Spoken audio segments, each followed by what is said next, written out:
E agora esse novo estádio do Santos sai ou não sai? Será que finalmente a Vila Belmiro será demolida e reconstruída para nós torcedores com mais de 30 mil lugares? Ou não? Além disso, Miguelito vai ser vendido? Tá jogando bem no América? Como está o boliviano jogador do Santos? Tudo isso e muito mais você acompanha comigo logo depois da vinheta. Bora lá.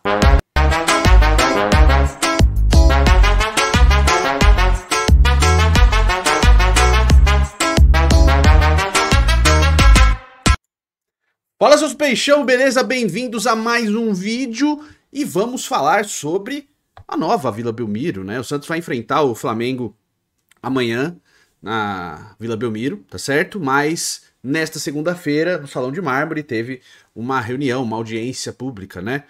Para discutir o impacto das obras do novo estádio do Santos. O Marcelo Teixeira falou sobre isso. 600 milhões de reais precisam ser captados. E aí eu quero levantar algumas dúvidas com vocês sobre isso, tá certo? Além da possível venda do Miguelito, teve oferta aí, né, consulta do Besiktas da Turquia, e vamos falar sobre o desempenho dele na Série B do Campeonato Brasileiro pelo América, tá certo? Então, vamos lá, mas antes de tudo, você já sabe, né, meu parceiro? Você já sabe o que vai acontecer a partir desse momento, né? Estou aqui abrindo ela, estou botando na sua frente e vou falar a célebre frase. É dois! É dois, meu irmão! Tá aqui a braba! A azul do peixão, tá certo? Você quer mais? Tem mais! É dois! A branquinha é dois! Vai na Foot Fanatics, meu irmão! Quer mais? É dois ou não é? É muito toys, meu irmão! Tá aqui, ó. As 3 camisas do Santos dessa temporada para você adquirir lá na Foot Fanatics, originais, tá? Todos os produtos da Foot Fanatics, em todos os setores, são originais e licenciados, tá? Você tem 10% de desconto no cupom Peixão na Foot 7 em todos os departamentos da loja, não só nos do Santos, tá certo? Então você bota lá as coisas no seu carrinho, independente do valor, se já tem desconto ou não, e na hora de pagar você coloca esse cupom Peixão na Foot 7 e aí você tem 7% de desconto na loja inteira. Fechado? Onde? Clicando no primeiro link da descrição ou neste QR Code aparecendo aqui na sua tela. Vai lá na Foot Fanatics que eu garanto que você vai curtir, cara. E olha, você não vai comprar coisa de futebol, mas você compra tênis. Ó, meus tênis. Deixa eu pegar meu tênis que eu peguei lá. Esse aqui é outro que eu peguei lá, ó. Ó, olha esta linda bomba. Essa aqui é aveludada, meu parceiro. É quentinho. Parece uma pantufa, mas é tênis. Então você pode ir lá na Foot Fanatics adquirir. Eu tô usando, tá? Eu gosto de usar tênis em casa, gente. Eu tenho esse problema, tá? Mas vai lá na Foot Fanatics, eu garanto que você vai curtir, beleza? É isso. Vamos falar aqui da nova Vila Belmiro. Ou vamos falar primeiro do Miguel? Acho que vamos falar primeiro do Miguel, tá certo? Miguelito. Pois é, Miguel Ángel Terceros, jogador do Santos, que está emprestado para o América até o fim da temporada. Recebeu um efeito suspensivo devido à denúncia que ele recebeu de injúria racial, tá certo? E ele conseguiu efeito suspensivo porque até agora não se provou nada, se ele realmente ofendeu o jogador do outro clube, eu não lembro se é do Cuiabá, se ele realmente ofendeu a cor da pele, né? Falou da cor da pele, se ele foi racista ali com o jogador. Ele diz que não, o cara diz que sim, o Miguel chegou a ficar preso, o Miguel continua bancando que não falou nada e não tem imagens, cara. Então é aquela coisa, eu não vou reincidir no erro que eu fiz uma outra oportunidade, num caso Flamengo e Bahia, Gerson versus Índio Ramírez, que o Gerson acusou o Índio Ramírez de ter feito injúria racial contra ele. Eu falei um monte, critiquei o cara e tal, e depois não se provou nada. Se fez ou não, cara, não cabe a gente nesse momento. Eu entendo, padeço da dor da vítima, mas tem que ter prova, substância, né? Não adianta. Pô, me falou alguma coisa, porque a gente já sabe que muitas pessoas já acusaram outras injustamente. Então, justamente por isso, você precisa de uma prova substancial para poder seguir com o rito. Não foi o caso lá no Gerson e do Índio Ramírez, aquela história ficou totalmente abafada, não deu continuidade, tá certo? E nesse caso do Miguel parece que é o mesmo. Vamos esperar, mas por enquanto não vou apontar o dedo antes de ter alguma informação substancial. O ponto é, já acho que por causa dessa repercussão também, o espaço dele, que já era pequeno no Santos, não vai mais acontecer. E aí saiu uma notícia do Musetti, né? Que inclusive, deixa eu dar a dica aqui, ó. Musetti lançou um canal, eu vou deixar o link aqui na descrição, tá?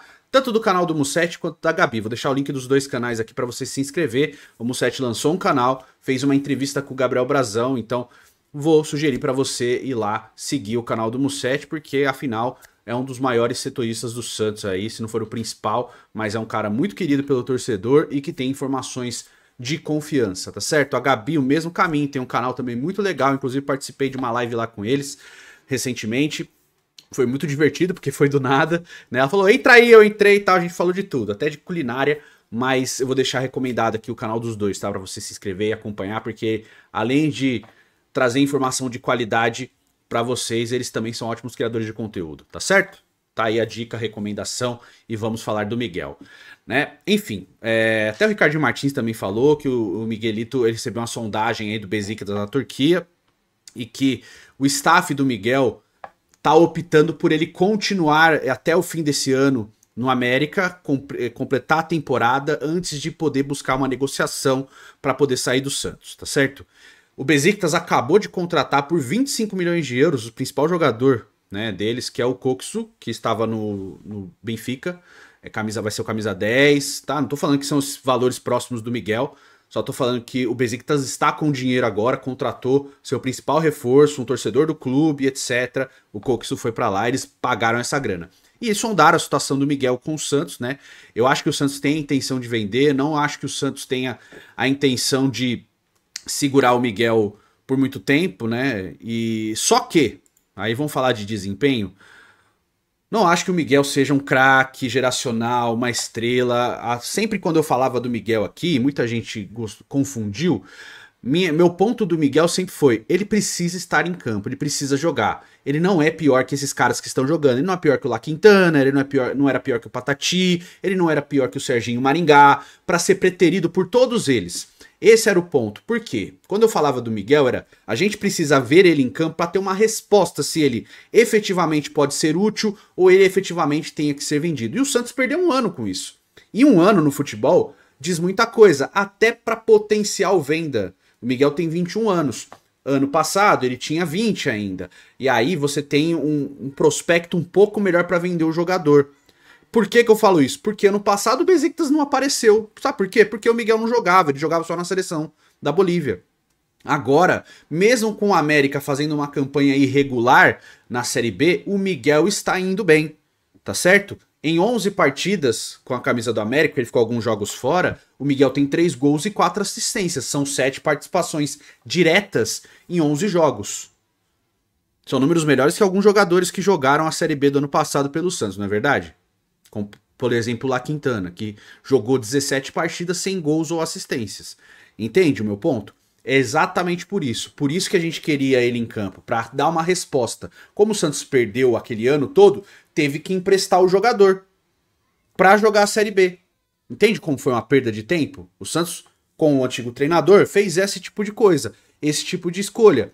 E aí a gente perdeu esse tempo todo, porque chegou no Paulistão, não teve uma resposta, como ele não rendeu, começou aquela coisa de tacar pedra, como o torcedor do Santos adora fazer. Ai, nossa, ele não é o novo Neymar, vamos chamar de bagre. Tomara que saia. Faz isso com todo mundo. Todo mundo. Não sobra um. É muito raro um que fala, não, vamos ter paciência, uma hora ele vai dar certo e tal. É muito difícil mesmo. Até em jogadores que mostram que vão dar certo, tem pedra. Aconteceu com o Caio Jorge, aconteceu com o Yuri Alberto, aconteceu com o Patati, aconteceu com o Marcos Leonardo, aconteceu com o Ângelo, está acontecendo com o JP Sherman, vai acontecer com o Rian, com o Matheus Xavier, com o Robinho Júnior, vai acontecer, porque o torcedor que diz que dá força pra base, vai pra rede social e chama de bagre todo mundo, fica aqui em comentário xingando, falando que é puxa-saco e tal. E aí sim, vai rodando, enquanto os outros vão formando seus jogadores, usam em campo, tem retorno técnico e vendem muito mais caro, tá certo? Mas voltando ao caso do Miguel, ele tá num bom desempenho e o Santos acredito que quer negociar o jogador. Porém, a última palavra em negócios assim sempre é do atleta, tá? E pelo que eu entendi, o staff do Miguel prefere que ele termine a temporada jogando pelo América para chegar em janeiro ele escolher um novo caminho. Ali é meio complicado também porque no começo do ano, clubes europeus já não tem tanta avidez no mercado de vir para contratar um jogador. Então, talvez dê um pouco mais de trabalho, tá certo? Esse é o ponto.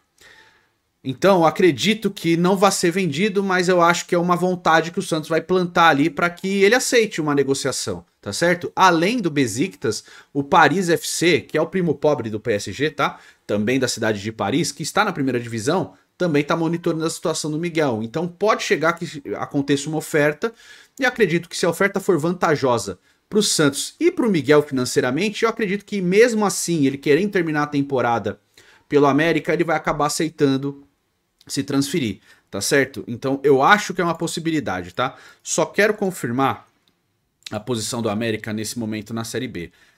Tá a 12ª posição, não tá bem. Mas o Miguel, ele ficou fora de 9 partidas, tá certo? Ele jogou 11 e 7 participações diretas. Então o desempenho individual dele tá bem, tá certo? Por isso que ele tá sendo procurado. E era uma resposta que a gente queria, né? E a resposta está aí. Ele pode render, não como um astro, um craque geracional, mas alguém útil e que pode render um dinheiro. A gente não precisava esperar um ano para isso. Esse é o meu ponto. Mas enfim, vida que segue, tá certo? E aí a gente tem que seguir para falar da reforma da Vila Belmiro, tá certo? O presidente do Santos, o Marcelo Teixeira, falou sobre isso, né? Deixa eu só achar aqui, tá? Matéria de Zé Edgar de Matos. Tá certo? O presidente do Santos diz que só vai iniciar construção da nova vila após arrecadar 600 milhões de reais. O Salão de Mármore da Vila Belmiro recebeu na noite desta última segunda-feira uma audiência pública para discutir o impacto das obras do novo estádio do Santos. Presente no início do evento, o presidente Marcelo Teixeira assegurou que a demolição do espaço só ocorrerá mediante arrecadação completa para a arena, o valor 600 milhões de reais. Todo o investimento partirá do Santos a partir da venda de camarotes e cadeiras por parte do clube e da W Torre, construtora que assina a obra e ajudará na venda dos espaços destinados a bancar a construção do estádio modernizado. Marcelo Teixeira falou: o Santos não quebrará um tijolo da Vila Belmiro apenas com o seguro, que é obrigatório. Só faremos quando atingir o valor total da obra. Quando alcançarmos o valor da obra, o Santos terá segurança. Hoje o valor estimado é de 600 milhões de reais. Queremos assegurar a obra para não ter nenhum tipo de dificuldade para estar com o estádio de pé. Segundo cálculos de Santos e W Torre, a parceria conseguirá arrecadar os 600 milhões com a venda de 6 mil lugares entre cadeiras e camarotes. O impacto da inflação é calculado nessa estimativa, com a expectativa de a obra ter um valor até menor. O Santos não quer risco. O concreto aumentou? A previsão do concreto do período de construção está no nível elevado para que, se não precisar de 600 milhões, alcançar 500 milhões. Fizemos isso para depois não dizer que colocaríamos um valor maior, explicou o presidente. A audiência pública dessa segunda-feira apresentou o impacto da demolição e a construção da nova Vila Belmiro.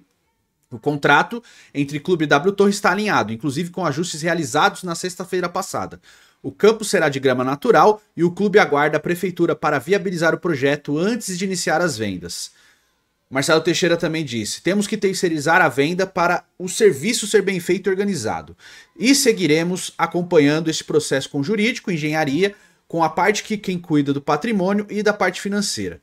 Acreditamos na parceria que vem de duas gestões e estamos tendo a obrigação de concluir essa etapa.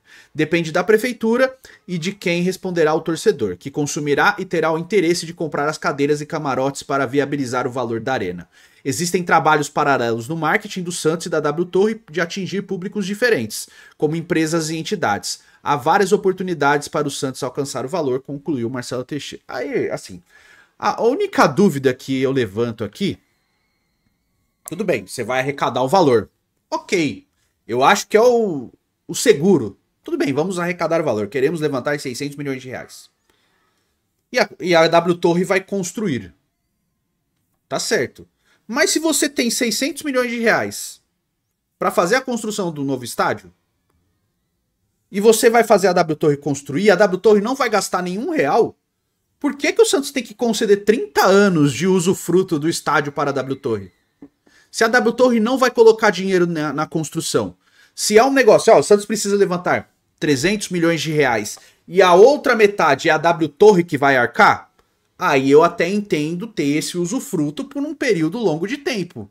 Agora, se o Santos tem que arrecadar todo o dinheiro e a W Torre vai só arrecadar junto com o Santos, por que a W Torre tem que usufruir 30 anos do estádio? Porque ela levantou ele? Você não pode contratar o serviço da W Torre, então? Então, estou contratando, eu vou pagar tudo, já tenho dinheiro, vou pagar tudo. Por que eu vou te dar 30 anos de benefício para usar o estádio?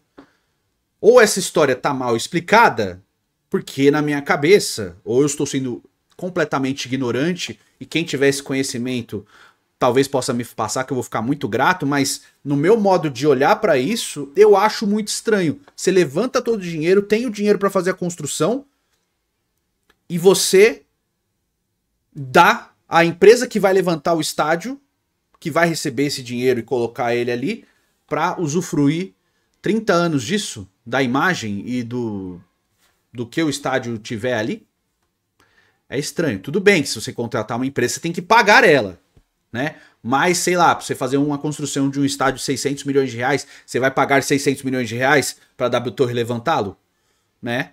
Não faz sentido, sei lá, eu acho que a W Torre, sei lá, levantando um empreendimento grandioso e etc, que tem um valor muito alto, sei lá, que você tenha que gastar 30 milhões de reais numa conta de 600 para 30 é pouca diferença, entende o meu ponto de vista aqui? Ó, o serviço custa 30 milhões, né? E acredito que o valor do serviço já está agregado nesses 600 milhões para a empresa ter lucro. Então eu vejo com estranheza, embora óbvio que eu queira o estádio novo, né? O presidente do Santos inclusive falou sobre essa Neymar Arena aí que eles querem fazer na Praia Grande, que o Santos pode utilizá-la, mas que não vai abrir mão de ter o seu próprio estádio. O que eu concordo, tá? Eu não posso discordar disso. Eu acho que o Santos tem que construir a Vila Belmiro, sim. Tem que refazer a Vila Belmiro, sim. Ah, e cabe 30 mil. Tá bom, vamos fazer de 30 mil. Se o outro estádio for maior, show, faz uma concessão, uma parceria e etc. Esse estádio, ele não vai pertencer ao Santos. Então o Santos tem que ficar usando de favor. Porque uma hora cansa e cortam relações. Entende? Eu acho que tem que ser uma relação consensual e benéfica para ambas as partes. Se tiver essa nova construção desse novo estádio que a família do Neymar, o pai do Neymar quer fazer ali na Praia Grande e o Santos pode ter usufruto disso, show, mas não pertenceria ao Santos, tá? Já tá fazendo essa coisa com o CT, o que eu acho bem estranho. O Santos tem que ter para si o CT. Não tem que pertencer à família do Neymar pro Santos ter usufruto, porque se um dia eles enchem o saco, eles dão um pé na bunda do Santos, o Santos fica sem nada. Não pode, tá bom? Tem que ter o seu patrimônio, tem que ter. O clube não pode abrir mão do seu patrimônio. O patrimônio é muito importante, tá certo? Então esse é o meu modo de ver. Talvez eu esteja sendo ignorante com relação a isso, talvez, mas eu olho pra matéria, olho pros valores, eu não consigo deixar de achar estranho a W Torre usufruir do estádio por 30 anos sem colocar R$1 dela ali. Entendeu? Então vai ser W Torre, Nova Vila Belmiro, W Torre. Eles vão pagar o name rights? Beleza. Porque senão não faz sentido na minha cabeça, cara. Eu não consigo entender uma empresa que não vai colocar R$1 na construção do estádio usufruir dele por 30 anos. Por mais que o Santos vai ter autonomia, vai escolher as datas dos jogos, diferente do que é na Arena do Palmeiras, né? No Allianz Parque, que tem lá uma briga, inclusive, entre Palmeiras e W Torre, por isso o Santos foi mais ressabiado com relação à parceria, mas mesmo assim, ainda acho estranho o Santos dar 30 anos de usufruto à W Torre para uma empresa que não vai colocar R$1 além do know-how, que tá tudo certo. Mas ali já tá empregado o valor que seria para fazer essa construção, né? Tem o valor de trabalho e de demanda da W Torre nisso. Eu acho estranho, tá certo? Se alguém puder me esclarecer e dizer, ó, não, Edu, mas é 600 milhões e a W Torre vai fazer isso, isso e isso, além de construir. Por isso que ela vai usar 30 anos, porque aqui não tem um porquê. Entende o meu ponto de vista? Se você puder me ajudar, fico muito agradecido. E um outro ponto que eu quero levantar aqui é sobre o Robinho Júnior, cara. É óbvio, né? A gente torcedor também é muito bobo, cara. Mas assim, você vê o Santos soltou lá os jogadores batendo faltas, etc. O Neymar, o Barreal, e etc. O Guilherme e o Zé Rafael cobrando faltas e o Robinho Júnior. E aí o Robinho Júnior tá, tipo, ele tá apadrinhado pelos caras ali, né? Você percebe isso, ele tá treinando profissional e tal. Eu acho que ele vai ser colocado no profissional, é uma sensação que eu tô tendo, que ele vai estar mantido no profissional sempre. A vivência de profissional, indo pro banco e etc. Talvez podendo ser acionado, é uma sensação que eu tenho. Eu torço para que se isso acontecer ele consiga render. Torço muito para que isso se acontecer, ele consiga render, consiga aproveitar as oportunidades e consiga ser uma resposta pro torcedor, mas não tem como. Você olha, cara, tal, você brilha o olho, cara. Você fala, cara, será que vai acontecer de novo? Será? Você fica com essa expectativa. É normal, cara. O torcedor do Santos tem isso. Não é por causa do Robinho Júnior, especialmente, né? É também por causa dele, mas porque aconteceu com a gente. Em outras oportunidades. Com o próprio pai dele, tá certo? Né? Já é um fato recorrente na história do Santos ao longo de sua história, né? Com a primeira geração, né? Pelé, Coutinho, seu Pepe, etc. Aquela molecada toda que brilha anos 60 e uma parte dos anos 70. Aí no final dos anos 70 aparecem os meninos da vila ali do Pito e do Juari, né? Aí passa 84, o Santos é campeão, mas já num outro ritmo. Passa os anos 90 todos sem aparecer um grande chamariz da base. Parece o Giovani, mas ele não era da base. E os jogadores que apareceram da base não conseguiram tanto destaque assim. Tiveram alguns, tá? O Santos teve, César Sampaio, o Baiano, alguns atletas que foram aparecendo ao longo da história nos anos 90, no final dos anos 80 e anos 90. Só que aí vem a geração 2002, que também é uma molecada, que também é meio meninos da vila. De novo em 2010 acontecendo e tal. Será que em 2025 a gente vai ter isso de novo? E daqui a pouco de novo com o Nadson e com o Cauã Basile? Tomara, cara. Tomara. Eu acho que nada mais Santos do que isso. Tá certo? Mas eu quero saber sua opinião, tá? Diz aí nos comentários. A gente vai se falando nos próximos vídeos. E tomara que o Santos vença o todo poderoso Flamengo. Esse time mais forte. O time mais forte do Brasil hoje, cara, é o Flamengo, tá certo? O todo potente Flamengo nessa quarta-feira na Vila Belmiro, que o Santos tenha boa sorte e consiga fazer um grande jogo e tenha um bom resultado, até para aliviar, para mostrar uma resposta. Tomara que o Kleber consiga ter uma noite feliz junto com o elenco do Santos e que o Neymar seja uma resposta e não uma dúvida, porque ele comece a dar uma resposta e sane as nossas frustrações do começo, né, dessa primeira metade do ano de 2025. Deixa sua opinião nos comentários, a gente se vê no próximo vídeo, fiquem com Deus. Um beijo e um queijo para todos. Até a próxima. Valeu.